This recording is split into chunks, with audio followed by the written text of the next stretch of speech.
Welcome to The Explainer. Today, we're doing something a little different. We're diving headfirst into one of the toughest tests a surgeon faces, the consultant Viva exam. I'll be playing both parts, the examiner and the candidate, as we work through a full-blown trauma case, from that first pager buzz all the way to long-term follow-up. Ready? Let's get started. All right, here's our game plan. We'll kick things off with a case, run through the primary survey, make that critical call to head to the OR, go through the operation itself, tackle post-op complications, and then we'll hit a classic exam twist. You'll see how having this structure is absolutely everything. So picture this. The exam has just started. You're in the hot seat. You're the consultant on call. And then that pager goes off. The pressure is on. This is where it all comes together. Not just what you know, but how you think and stay calm under fire. Okay, switching hats, I'm the examiner now. Here's the opener. A 23-year-old male is brought to the emergency department after a road traffic accident. How do you approach this patient? Now, what I'm listening for here isn't a long list of possible injuries. Nope. I'm listening for a system, a protocol. I want to know you're going to be safe and structured right from the get-go. And now, I'm the candidate. The perfect answer here is direct and shows confidence. Something like this. I will approach the patient systematically, following the Advanced Trauma Life Support, or ATLS protocol. Boom. Just like that. You've immediately established a safe framework. It tells the examiner you put patient safety first, above everything else. Okay, so we've laid down our foundation, ATLS. Now it's time to actually do it. The primary survey is the absolute bedrock of trauma care. It's like the universal language that gets the entire team, doctors, nurses, everyone on the same page to find and fix life-threatening problems in the right order. So as the candidate, I'd lay it out clearly. My priorities are airway with C-spine protection, breathing, circulation with hemorrhage control, disability, and finally exposure and environment. I'll tackle each one in order, and I won't move on until the problem in front of me is addressed. All right, examiner, let's assess the patient. For airway, he's a bit lethargic, but he can talk, which is a great sign. It means his airway is open for now. We've got a C-collar on to protect his spine. Moving to breathing, I've got him on some oxygen. I'm listening to his chest, and air entry sounds equal on both sides. His SATs are 94%. So for now, A and B seem okay. Okay, now we get to circulation, and this is where the alarm bells really start going off. Look at these numbers. His heart rate is flying at 132, and his blood pressure is way down at 87/56. This is hemorrhagic shock, plain and simple. We've got 2 big IV lines in, and blood is on the way. But the real clincher, the fast scan, that's our bedside ultrasound, is positive. It shows fluid in his belly, and when I feel his abdomen, it's tender on the left side. This whole picture is just screaming major internal bleeding. And here's the kicker. We're throwing fluids and blood at him, but nothing's changing. He's not responding. In ATLS speak, this guy is a non-responder, and that is a massive flashing red light. It means he's bleeding out faster than we can pour fluids in. He is in deep, deep trouble.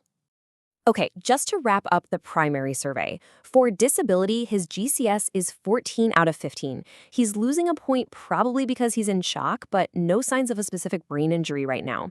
For exposure, we've gotten him completely undressed and done a log roll to check his back. Nothing else obvious stands out. Now I'd get him covered with a warm blanket right away to fight off hypothermia.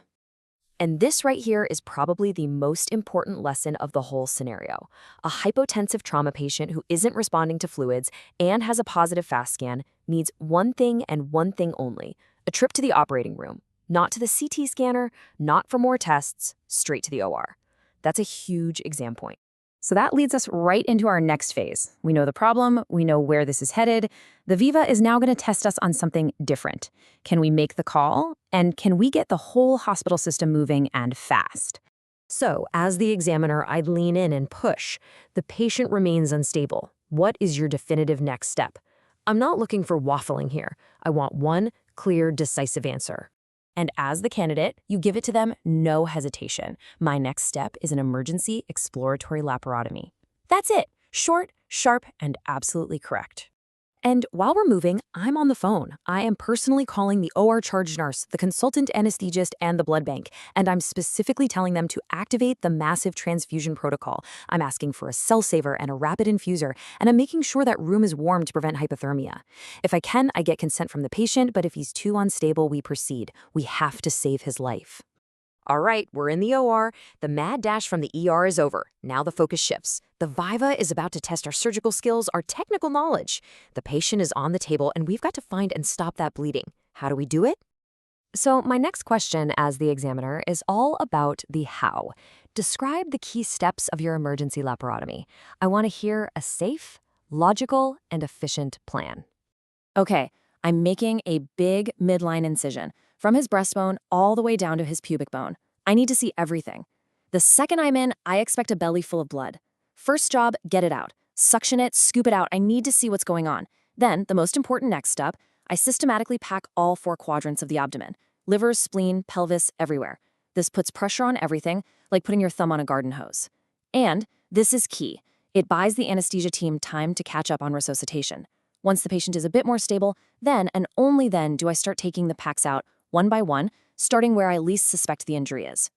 And there you have it. You pull the last packs out from that left upper quadrant, and whoosh, fresh red blood starts filling the abdomen again. You've found it. The injury has declared itself. It's the spleen. Okay, examiner hat on. Simple question needs a simple answer. You have identified a ruptured spleen. What is the definitive procedure? The definitive procedure is an emergency splenectomy. I need to control the blood vessels going to the spleen, ligate them, and take the organ out. That's how we stop the bleeding for good. Phew! The surgery is done. The bleeding is stopped. The patient is alive and in the ICU. But you're not done yet. The exam isn't over. A great surgeon doesn't just operate. They anticipate and manage what comes next. This part of the Viva tests if you understand the consequences of what you just did. So the examiner throws a curveball. A few days later, the patient has persistent high output from their intra-abdominal drain. What do you suspect, and what is your first investigation? This is a classic question. It's all about knowing your anatomy. Well, given the location of the surgery right next to the tail of the pancreas, my number one suspicion is that we nicked it, an iatrogenic pancreatic tail injury, and that's causing a pancreatic fistula. The first thing I'm going to do, and it's a super simple test, is send some of that drain fluid to the lab and ask them to check the amylase level. And look at that. The lab calls back. The amylase in the drain fluid is more than 3 times the level in his blood. That's a slam dunk diagnosis. It is a pancreatic fistula. So the next question is obvious. What do you do about it? Okay, so management starts with conservative measures. First, we make the patient NPO, nothing by mouth, to let the pancreas rest. We'll give him IV fluids and nutrition, maybe with a feeding tube that bypasses the stomach or with TPN. We can also use a drug called octreotide to slow down pancreatic secretions. If all that doesn't work and the fistula just won't close, then we'd move on to a procedure called an ERCP to try and place a stent in the pancreatic duct. The examiner is now looking way down the road, past this hospital stay. What crucial long-term follow-up does this patient require? This isn't just a small detail. It's a massive patient safety issue. Since we removed his spleen, this patient is now at a lifelong risk for a catastrophic infection called OPSI, or overwhelming post-splenectomy infection. It's caused by specific bacteria, so it is absolutely mandatory that he gets post-splenectomy vaccinations. We usually give these about 2 weeks after the surgery. He'll also need to be on antibiotics for a while and be educated about this risk for the rest of his life. Okay, so we've handled the case from start to finish. But a good examiner always has one more trick up their sleeve. They want to see you think on your feet when things go from bad to worse. So let's rewind the clock a bit, back to BOR. And here's the twist. The examiner says, let's rewind. Intraoperatively, you find the ruptured spleen, but the patient is in a terrible state. He's severely acidotic, hypothermic, and he can't clot his blood. What is your approach now? This is a game changer. The patient is circling the drain, and your original plan might actually kill him. What the examiner is describing is what we call the lethal triad of trauma. It's this awful, vicious cycle. Bleeding makes you cold and your blood acidic. Being cold and acidic makes you unable to clot. And not being able to clot, well, that makes you bleed more. See the problem? If you stay in the OR trying to do a long, fancy operation, you're just fueling this fire. And this is where you have to make a huge mental shift. You have to abandon the idea of a definitive repair and switch to damage control surgery. The goal is no longer to make everything perfect. The goal is simple. Stop the major bleeding, stop the contamination, and get the heck out. Get the patient to the ICU so you can fix their physiology before you try to fix their anatomy. Okay, in that situation, my approach changes completely. It's damage control time. I will do the splenectomy as fast as I possibly can. Then I'll pack the abdomen again to control any other bleeding. I won't close the skin. I'll use a temporary closure device. Then we rush him to the ICU.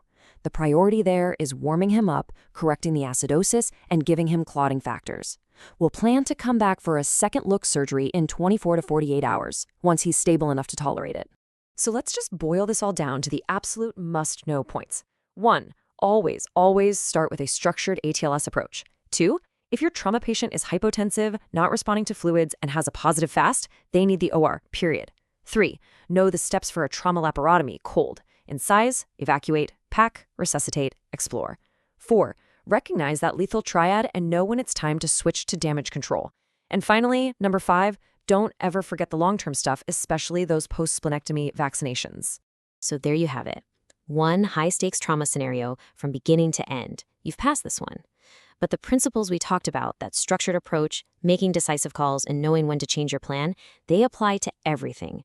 The real key to acing these exams, and more importantly, to being a great trauma surgeon, is always being ready for that next one. Thanks for joining me.